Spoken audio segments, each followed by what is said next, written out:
بسم اللہ الرحمن الرحیم۔ شروع اللہ کے نام سے جو بڑا مہربان اور نہایت رحم کرنے والا ہے۔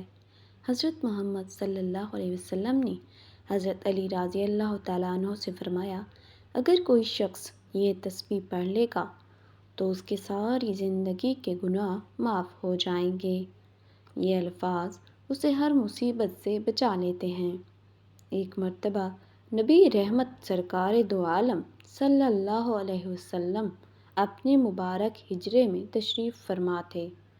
آپ صلی اللہ علیہ وسلم نے دیکھا کہ حضرت علی شیر خدا رضی اللہ تعالیٰ عنہ اپنے دونوں شہزادوں یعنی حسنین کریمین کے ہمراہ نبی کریم صلی اللہ علیہ وسلم کی خدمت اقدس میں تشریف لا رہے تھے۔ نبی کریم صلی اللہ علیہ وسلم انہیں دیکھ کر بہت ہی زیادہ خوش ہوئے۔ آپ صلی اللہ علیہ وسلم نے دونوں شہزادوں کو اپنے سینے سے لگا کر بوسہ بھی دیا۔ اسی خوشی کے عالم میں نبی کریم صلی اللہ علیہ وسلم نے حضرت علی رضی اللہ تعالیٰ عنہ سے فرمایا کہ اے علی، کیا میں تمہیں ایک ایسا عمل نہ بتا دوں کہ جس کو کرنے سے 70,000 فرشتے آپ کی خواہش اور حاجت پوری کرنے کے لیے ایک دوسرے سے سبقت لے جانے کی کوشش کرتے ہیں۔ حضرت علی رضی اللہ تعالیٰ عنہ نے عرض کیا کہ یا رسول اللہ صلی اللہ علیہ وسلم، ضرور فرمائیے۔ تو آپ صلی اللہ علیہ وسلم نے حضرت علی رضی اللہ تعالیٰ عنہ کو کون سا عمل بتایا، اس ویڈیو میں بیان کریں گے۔ پیارے نبی صحابہ کرام رضی اللہ تعالیٰ عنہ کے درمیان بھائی چارہ قائم فرما رہے تھے۔ حضرت علی رضی اللہ تعالیٰ عنہ آنسو بہاتے ہوئے حضور نبی کریم صلی اللہ علیہ وسلم کی خدمت اقدس میں حاضر ہوئے اور کپڑے کے کونے سے آنسو پوچھتے ہوئے عرض کیا، یا رسول اللہ صلی اللہ علیہ وسلم، آپ نے اپنی صحابہ کرام رضی اللہ تعالیٰ عنہ کے درمیان بھائی چارہ قائم کیا، لیکن مجھے کسی کا بھائی نہیں بنایا۔ نبی کریم صلی اللہ علیہ وسلم مسکرائے اور ان کو اپنے ساتھ بٹھایا اور اپنے سینے سے لگا کر فرمایا، تم دنیا و آخرت میں میرے بھائی ہو۔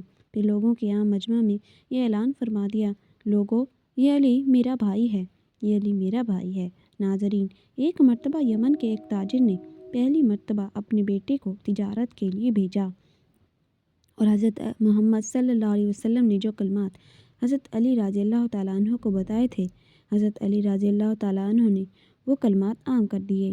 یہ سلسلہ اسی طرح سے چلتا رہا اور تاجر نے وہی کلمات پڑھ کر دل میں یہ خواہش کی کہ میرا بیٹا خیر و عافیت کے ساتھ اپنی پہلی تجارت کر کے واپس آ جائے۔ اس تاجر نے خوشی خوشی اپنے بیٹے کو ایک کشتی پر سوار کر دیا، جبکہ کچھ اور لوگ بھی اس کشتی پر سفر کر رہے تھے۔ تو سمندر میں سے ایک آواز دینے والے کی آواز سنائی دی، لیکن اس کی صورت نظر نہ آئی۔ اس آواز دینے والے نے کہا کہ اگر کوئی شخص مجھے 10,000 دینار دے دے تو میں اس کو ایک ایسا وظیفہ بتا دوں گا کہ اگر وہ ہلاکت کے بالکل قریب پہنچ گیا ہو اور اس وظیفے کو پڑھ لے تو تمام بلائیں اور مصیبتیں اس سے ٹل جائیں گی۔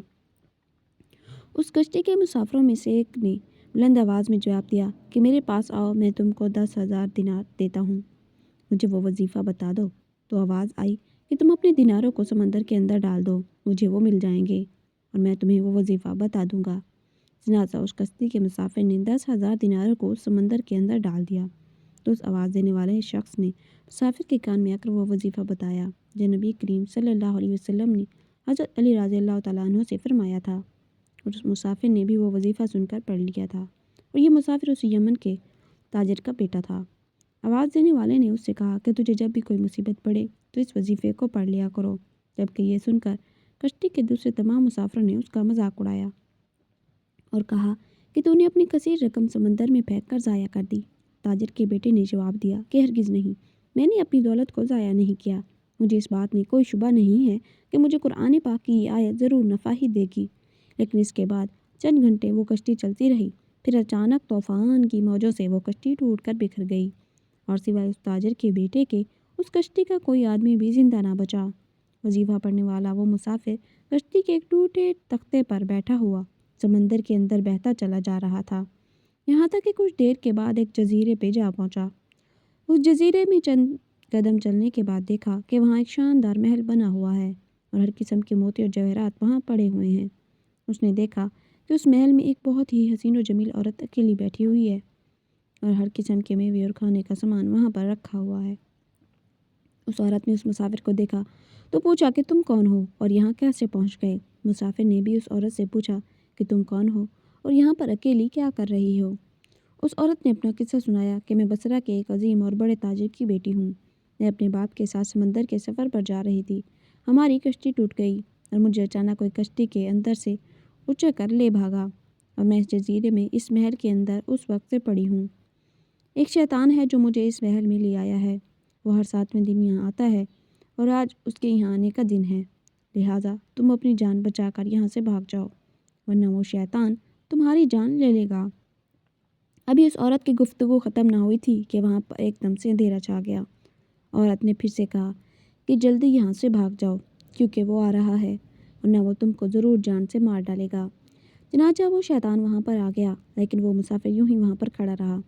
وہ شیطان جیسے ہی اس کو دبوچنے کے لیے آگے بڑھا تو مسافر نے وہ وظیفہ پڑھنا شروع کر دیا۔ وہ وظیفہ سنتے ہی شیطان زمین پر گر پڑا اور اس کی زور کی آواز آئی کہ جیسے کوئی ٹکڑا ٹوٹ کر زمین پر گر پڑا ہے، اور پھر دیکھتے ہی دیکھتے وہ شیطان جل کر راکھ کا ڈھیر ہو گیا۔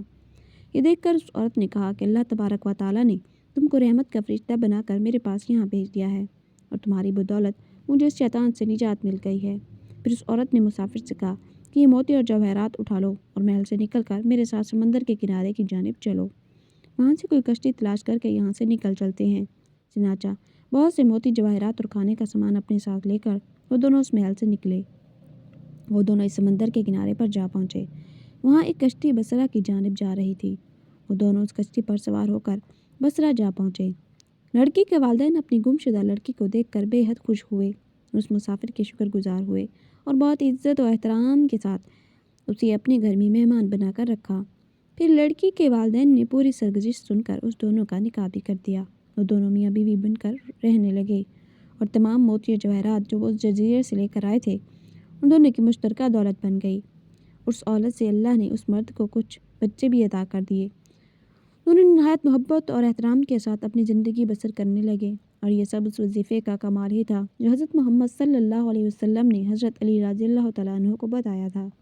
حضرت علی رضی اللہ تعالیٰ عنہ کو یہ وظیفہ پڑھنے کے لیے فرمایا کہ جب تم کسی ایسی مشکل میں ہو کہ تمہیں کوئی امکان نظر نہ آئے تو یہ کلمات پڑھ لینا۔ اللہ تبارک و تعالیٰ آپ کے لیے 70,000 فرشتے بھیج دیں گے اور جو کام پورا کرنے کے لیے ایک دوسرے کے آگے لپکیں گے اور ایک دوسرے پر سبقت لے جانے کی کوشش کریں گے۔ حضرت علی رضی اللہ تعالیٰ عنہ نے دست ادب جوڑ کر عرض کی، یا رسول اللہ صلی اللہ علیہ وسلم، وہ کلمات کون سے ہیں؟ تو آپ صلی اللہ علیہ وسلم نے ارشاد فرمایا کہ وہ کلمات یہ ہیں: بسم اللہ الرحمن الرحیم، سبحان اللہ و بحمدہ، سبحان اللہ العظیم۔ ان کلمات کو پڑھنے سے اللہ سبحانہ و تعالیٰ مدد فرماتا ہے۔ یہ تسبیح پڑھنے والے کے تمام گناہ معاف ہو جاتے ہیں۔ اللہ تعالیٰ کی غیبی مدد نازل ہوتی ہے۔ جو شخص یہ تسبیح پڑھتا ہے اس کی تمام مصیبتیں دور ہو جاتی ہیں۔ محترم ناظرین، یہ تسبیح آپ کسی بھی وقت پڑھ سکتے ہیں، اس کے لیے کوئی خاص وقت مقرر نہیں ہے۔ آپ کو جب ٹائم ملے آپ لوگ یہ تسبیح پڑھ لیں، صبح کو پڑھ لیں، دوپہر کو پڑھ لیں، رات کو پڑھ لیں۔ اس تسبیح کے بہت سے فوائد ہیں۔ یہ تسبیح حضور پاک صلی اللہ علیہ وسلم نے حضرت علی المرتضیٰ رضی اللہ تعالیٰ عنہ کو بتائی۔ یہ تسبیح شروع کرنے سے پہلے آپ نے درود پاک لازمی پڑھنا ہے۔ اللہم صلی علی محمد وعلی آل محمد کما صلیت علی ابراہیم وعلی آل ابراہیم انک حمید مجید۔ اللہم بارک علی محمد وعلی آل محمد کما بارکت علی ابراہیم وعلی آل ابراہیم انک حمید مجید۔ درود پاک پڑھنے کے بعد آپ نے ایک تسبیح پڑھنی ہے: سبحان اللہ و بحمدہ، سبحان اللہ العظیم۔ جب آپ کی یہ تسبیح مکمل ہو جائے تو آپ نے پھر دوبارہ درود پاک پڑھنا ہے۔ جزاک اللہ خیرہ۔